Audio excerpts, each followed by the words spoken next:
They didn't even wait for the lawyer to speak. She will get nothing. Dad hated her. That's what my sister Karen said the moment I stepped into the room. No greeting, no eye contact. Just that sharp, cutting sentence, loud enough for everyone to hear, like she wanted it to echo. I felt the words land in my chest like a punch. My grip on my son Eli's hand tightened. His small fingers curled back around mine, warm and trembling. I forced a smile down at him, thin and shaky. But he knew, he always knew. I hadn't even taken a seat yet, but the message was clear. I wasn't welcome. I wasn't family. I was just a loose end. They were here to snip clean. Karen sat at the head of the table, perfectly poised in a gray pantsuit. Her dark hair scraped into that tight bun she always wore when she wanted to feel superior. Her lipstick was sharp red, classic Karen war paint for a battle I didn't know I'd walked into. Then came the voice I dreaded even more. My Uncle Rick, Dad's older brother, let out a dry laugh. He leaned back in his chair, fingers laced behind his head, that smug smirk of his spreading like oil across his face. Even her kid knows she's worthless, Rick muttered, nodding toward Eli like he wasn't even human. Eli lowered his eyes to the floor. My heart cracked a little deeper. Around the room, a few heads nodded. My cousins, old neighbors, family friends I hadn't seen in years.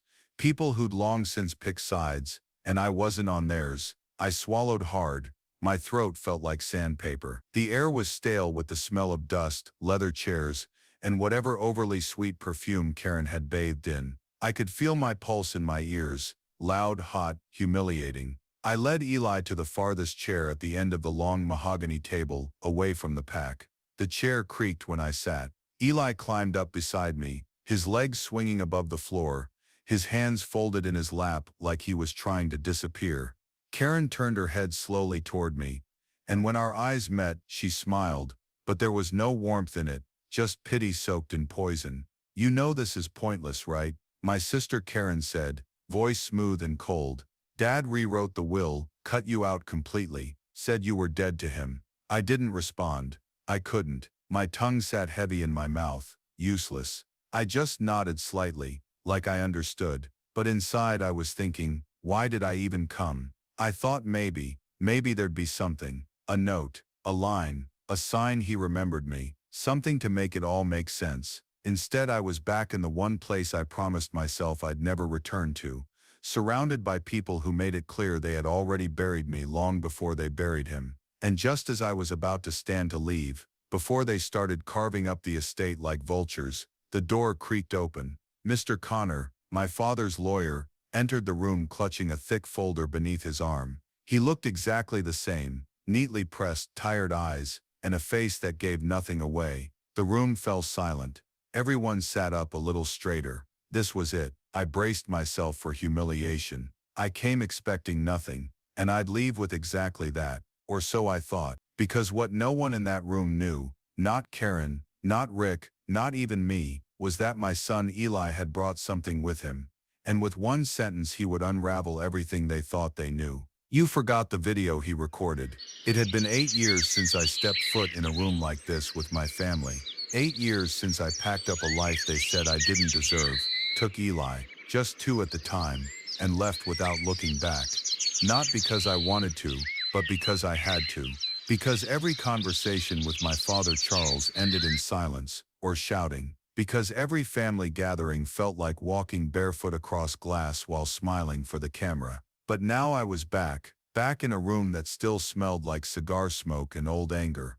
The irony, I didn't even know I was invited to the will reading. The envelope showed up 3 days after the funeral. No note, just the date, time, and address in Connor's formal script. For a moment, I wondered if it was a mistake. Maybe they meant to send it to Ken, or maybe it was just a cruel final joke. But Eli wanted to go. He looked at me with those wide, soft eyes, his voice quiet but certain. "We should go, Mom. Maybe there's something you need to hear." I don't know how a 10-year-old can carry that kind of wisdom, but he does. Sometimes I think he sees the world in ways most adults never learn to. So we came. I wore the plain black dress I hadn't touched since my mother's funeral, and he wore a little button-up that he picked himself. I braided his hair that morning with trembling hands, and he told me I looked beautiful. He didn't know I had barely slept, that I was terrified to face the people who'd treated me like a ghost for nearly a decade. I knew what they thought of me. Karen, the perfect daughter, she stayed, she helped, she took care of Dad. She made sure everyone saw her doing it too. She told the story so many times it became gospel. Julia abandoned the family. Julia couldn't handle real life. Julia ran away. They never asked why I left. They didn't know, or didn't care, that Dad stopped speaking to me after I refused to stay in a marriage that was tearing me apart. That when I showed up on his porch with Eli and a suitcase, he shut the door without saying a word. That the one person who was supposed to protect me from the world had become another wall I had to break through. Uncle Rick didn't help. He was Dad's echo, always repeating the same bitter phrases. Family doesn't quit. Blood is loyalty. Don't come back crying. And Karen, she soaked it all up and turned it into a script she could weaponize. So I stopped trying. I built a quiet life for Eli and me. We didn't have much, but we had peace and love and laughter. Still,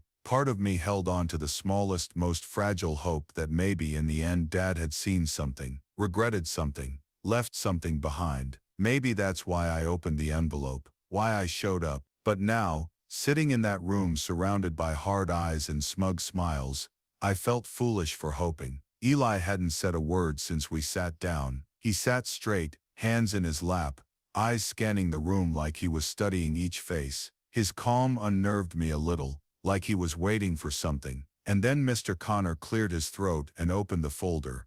I leaned back in my chair and whispered to myself, just get through this. Don't let them see you break. But Eli, he was sitting on something bigger than grief. And before this was over, he'd prove he was the only one in the room truly listening to my father. Mr. Connor cleared his throat again, the way lawyers do when they want the room's attention without actually asking for it. He adjusted his glasses, flipped open the folder, and began reading the will like it was just another Tuesday. I barely heard the first few lines: generic legal stuff, estate definitions, executive declarations. My mind was spinning, not with what he was saying, but with what I knew was coming. He wouldn't say my name, I was sure of it. Still, every time he paused to turn a page, I held my breath, like maybe, just maybe, the next words would be different. Maybe he'd surprise me. But no, it was all the usual suspects. To my daughter Karen, I leave the primary residence and all its contents.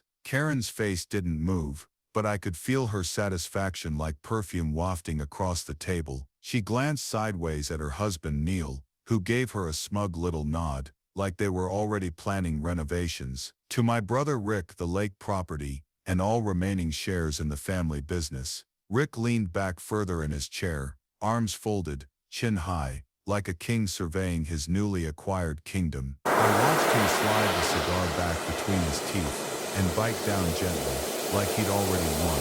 Something to call my nephew, the vintage car collection.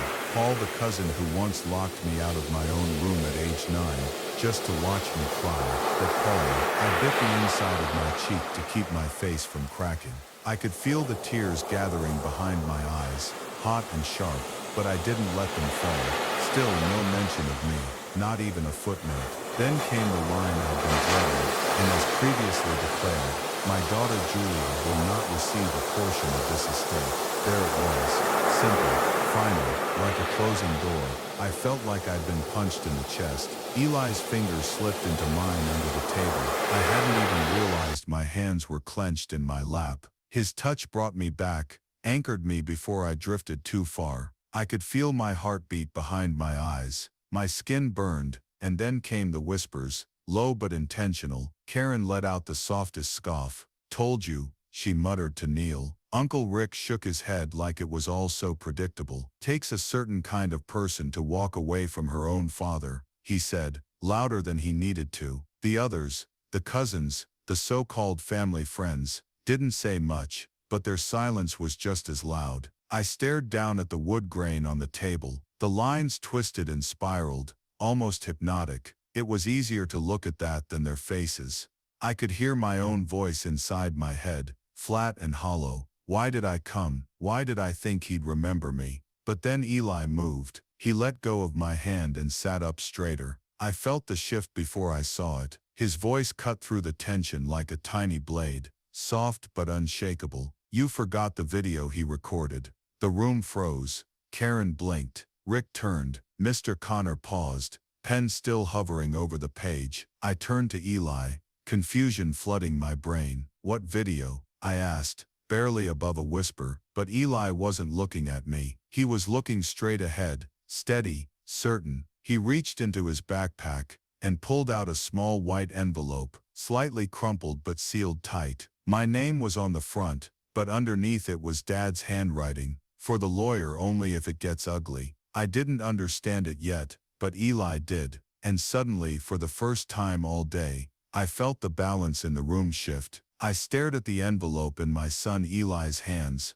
like it was radioactive. He held it so calmly, like it wasn't the most dangerous object in the room, but my eyes were locked on the handwriting across the front, sharp, all caps, unmistakable. My father's, "For the lawyer only if it gets ugly." Well, it had gotten ugly. I could barely find my voice. "Eli, where did you get that?" He looked up at me, his expression soft but steady. "Grandpa gave it to me a while ago. He told me to keep it safe." My heart stuttered. He gave it to you." He nodded. "The day we visited him, just me and him. You were at work." I blinked hard, trying to pull memory into focus. I remembered that day. Eli had asked if he could go with my neighbor to drop off something at Dad's. It was the first time I'd let him go without me. I had no idea they even spoke. Now Mr. Connor reached across the table. "May I?" he asked gently, and Eli handed the envelope over without hesitation. The entire room leaned in. Karen was squinting like she couldn't make sense of it.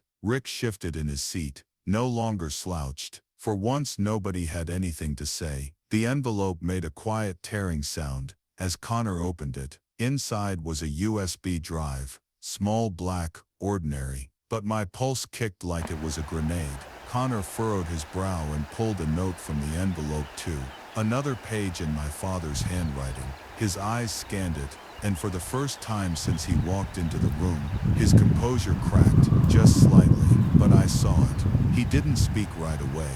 He just nodded slowly, like something unspoken had been confirmed. "Everyone," Connor said, his voice quieter now. "There is a video message from Charles Thomas, recorded before the final version of this will. It was sealed with instructions to be played only if this situation became contentious." His eyes flicked to Karen, then Rick. They both shifted in their chairs. Karen scoffed. "This is ridiculous." He didn't say anything about a video. Uncle Rick leaned forward, voice harder now. "We don't know what's even on that thing. Could be fake." Connor raised a hand. "It's timestamp authenticated. I recognize the handwriting and signature, and per his instructions, I'm legally bound to play it." He plugged the USB into a sleek black laptop, sitting on the desk beside him. The screen flickered to life, the logo dissolving into a black frame with a single word, "play." The air in the room changed. No one spoke. No one moved. I could feel my heartbeat in my fingertips. I gripped the arms of my chair like they might keep me from floating off into some other world. My breathing was shallow, shaky. Why would Dad leave a video? Why did Eli? What could he possibly want to say now, after everything? Eli didn't look nervous. He just sat still, eyes on the screen, like he already knew what was coming. Karen looked pale now,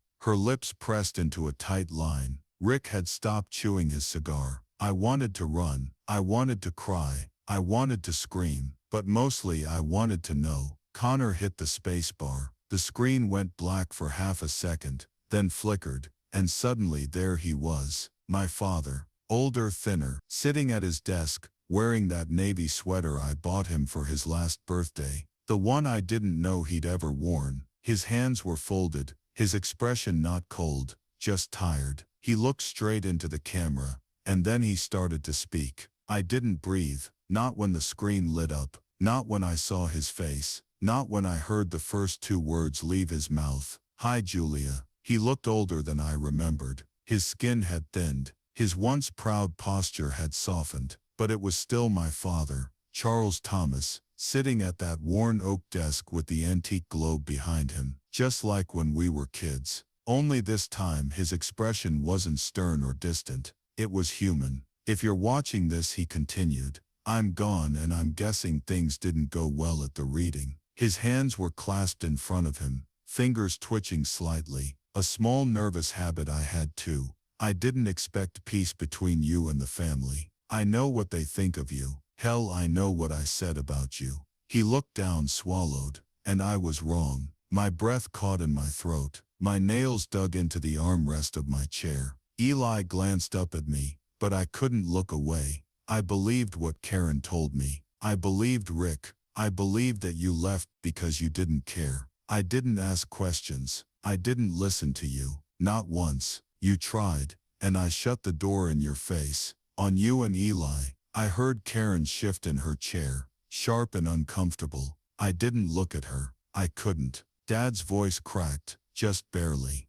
I thought being strong meant being proud, that if you walked away it was betrayal. But strength is showing up. It's protecting your child. And you did that. You did what I couldn't. His eyes glistened. My own vision blurred. I met Eli one day when he stopped by. Just the two of us. That kid, he didn't say much, but when I asked him about you, he just said, my mom is the safest place in the world. My hand flew to my mouth. I lost you, Julia. I see that now. I lost my daughter because I couldn't stop being right long enough to love you the way you needed. But I won't let my last act be pushing you away again. He cleared his throat and looked straight into the camera, steady. So I changed the will. There was a collective gasp in the room. Someone's chair creaked. Rick's maybe. Karen muttered something under her breath, but I couldn't hear it. I could barely hear anything but the sound of my father's voice. I've left the house to you and Eli. The savings, the retirement fund, it's yours, and a college trust for Eli. I know it doesn't fix what I broke, but I want you to have the peace I couldn't give you when I was alive. He paused and leaned slightly closer to the camera. And if they're angry, let them be angry. You earned this. You lived through all of it and never stopped being a mother. That's more than I ever managed. A lump formed in my throat so big I could barely breathe. I'm proud of you. And I love you, Julia. Always did. I just didn't know how to show it. And then just before the video faded to black, he added quietly, take care of my grandson. Tell him thank you. The screen went dark. No music, no transition, just silence. Pure, still, holy silence. Around me chairs squeaked. Someone sniffed, but I didn't move. I sat there, hand over my mouth, tears slipping down my cheeks, feeling like something I didn't even know I was carrying had finally been lifted. After all the years of noise, of blame, of exile, of silence, he heard me. He finally heard me. And in the quiet that followed, no one could take that away. No one spoke when the screen went black. Not Karen, not Rick, not the cousins or the family friends who once smiled politely while ignoring the weight I carried. Even Mr. Connor sat still, his hand frozen above the mouse, as if stopping. The video had also stopped time, and maybe in a way it had. I don't know how long I sat there. My hand was still over my mouth. My cheeks were wet, but I hadn't noticed the tears falling until I felt Eli's hand slip into mine again. He wasn't crying. He just looked up at me with this small knowing smile, like he'd been waiting the whole time for the truth to finally find a voice. I leaned down and kissed the top of his head. My heart ached with something too big for words. Love, relief, grief, all knotted together. Across the room, Karen stood abruptly. Her chair screeched against the floor. She picked up her bag with shaking hands and walked out without a word. Her husband trailed behind, red in the face, mumbling something under his breath. Rick stayed seated longer, jaw clenched, eyes fixed on nothing. When he finally stood, he looked at Connor like he wanted to argue, but even he knew there was nothing to fight. My father had spoken. His truth was now unignorable. The others followed, one by one. Some couldn't meet my eyes. A few offered quiet nods, pity, or maybe respect. I couldn't tell. Soon it was just the three of us left. Connor gently closed the folder and cleared his throat. There will be some paperwork, he said, voice softer than before, but everything's in order. I nodded. I didn't know what to say. What could I say? He gave a small smile, genuine, and left us alone in the room. The silence that followed wasn't the same kind I had grown used to. This silence was peaceful, whole, like something had finally settled into place. I looked at Eli, still holding my hand, still looking at me like I was the strongest person in the world. And maybe in his eyes, I was. But he was the one who saved me, who carried that envelope like it was just a piece of paper, not the truth that would rewrite everything. We stayed a little longer. I don't know why. Maybe I just needed time to breathe. Maybe I wanted to sit in the one room where for the first time in years, I felt like I belonged. I kept hearing Dad's voice in my head. I'm proud of you. 3 words I thought I'd never hear. Words I needed more than I ever admitted. I thought about everything I'd carried. Years of silence, of being blamed, of being erased. And now I wasn't erased. I was seen, heard, remembered. I looked at Eli again. Thank you, I whispered. He tilted his head. For what? For being braver than me, I said. For holding on to something that mattered. He smiled. I just wanted you to hear him. And I had, not just in the video, but in the shift that came after. In the peace that filled the room once everyone else had left. That's the thing about truth. It doesn't always come when you want it. But when it does, it changes everything. So no, I didn't walk out of that room broken. I walked out holding my son's hand, with my father's words still echoing in my chest. I walked out whole, and that silence finally meant something.